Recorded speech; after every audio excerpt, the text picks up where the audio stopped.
Hello everyone. Welcome to the CRM Essentials course. In the last lesson, we learned about customers. In this lesson, we will be learning about customer pool. Let's take a look at customer pool.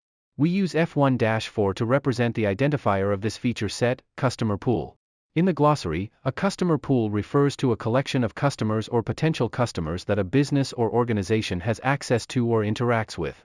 It can include individuals or entities who have shown interest in the products or services offered, as well as existing customers who have already made purchases or engaged with the business in some way. Customers may be temporarily moved into the customer pool for various reasons, such as when they are not currently showing purchase intent or when the business needs to reevaluate its sales and marketing strategies. You can see that leads pool include the following main features: search customers, view customer details, edit customer, archive customer, claim customer, and assign customer. The features have the same functionality as the lead pool from the previous lesson, so I won't go into detail about them here. We then use Xmine to draw the data structure. Duplicate the customers sheet.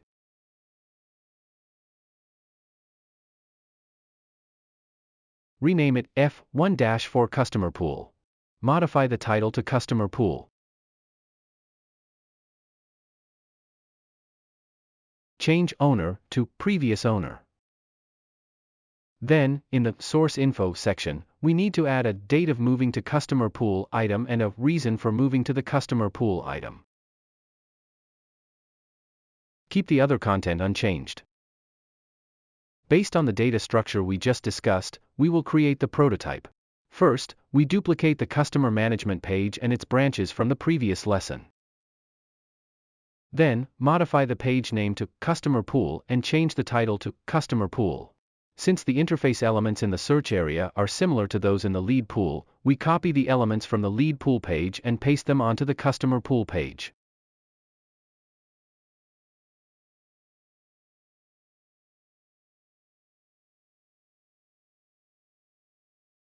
We also need a customer level, which we copy from the customer management page and paste onto the Customer Pool page.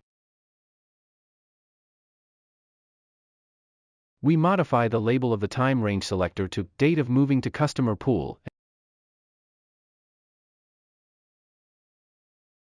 and then delete the New Customer and Move to Customer Pool buttons. Since the functionality is similar to the lead pool page, we copy the Claim and Assign buttons, as well as the pop-ups and notices from the lead pool page and paste them onto the Customer Pool page.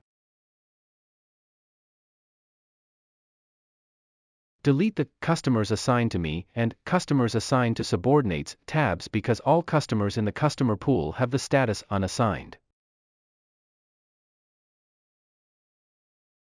In the table, we change Owner to Previous Owner and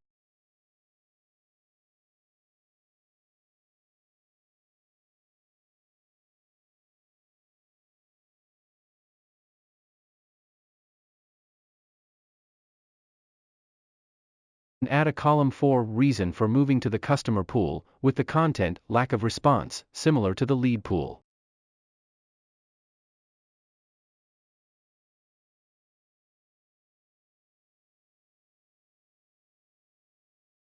Next, we change the page name to Edit Customer Pool Customer and enter this page.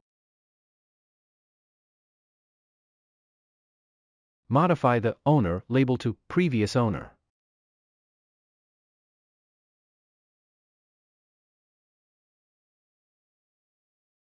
In the Customer Details page, modify the Owner label to Previous Owner.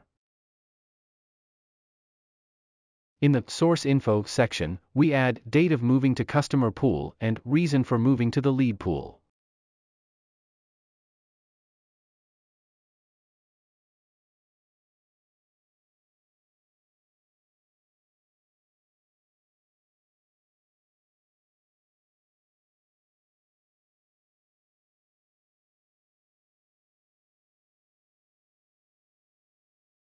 Next, we will create interactions. On the lead pool lead details page, we copy the two buttons in the top left corner, along with the corresponding pop-ups and notices, and paste them onto the customer details page.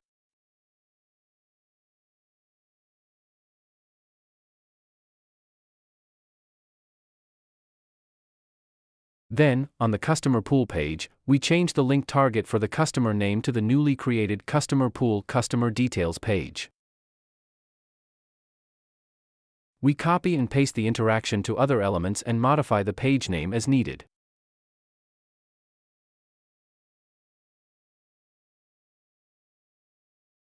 Then select the Edit button and change the link target to the Edit Customer Pool Customer page.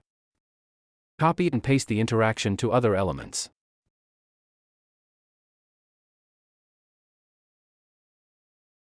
The interactions on the Edit Customer Pool Customer page do not need to be changed. On the Customer Pool Customer Details page, we remove the Convert to Customer option from the Operations panel.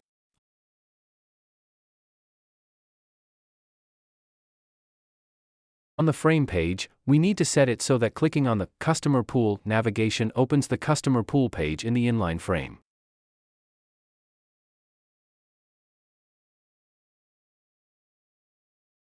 Returning to the Customer Pool page, we need to adjust the size of the background and the interactions of the Confirm button in the Assign to pop up.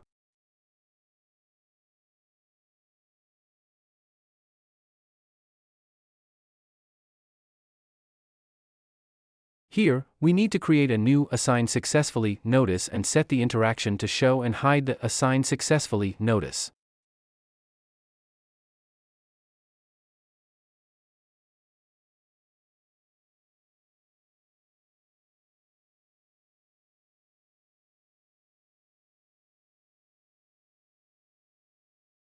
We also modify the notification's name.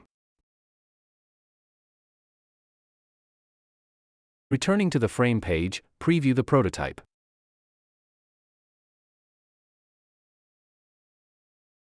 You can select different options from the drop-down list.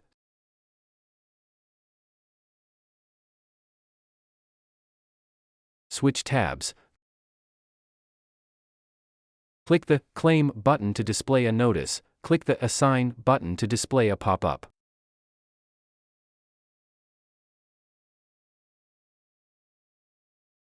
You can scroll the table horizontally.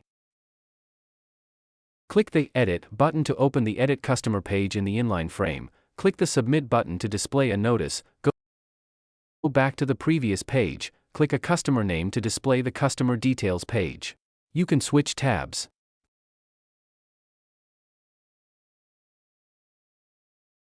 Click the button in the top right corner to display options. Click the option to display a notification. The text content of this notification needs to be modified. We also need to create more notifications, but we won't go into detail here. You can make modifications after the lesson. If you like my video, please subscribe to my channel, give me a like, and share with others. Thank you.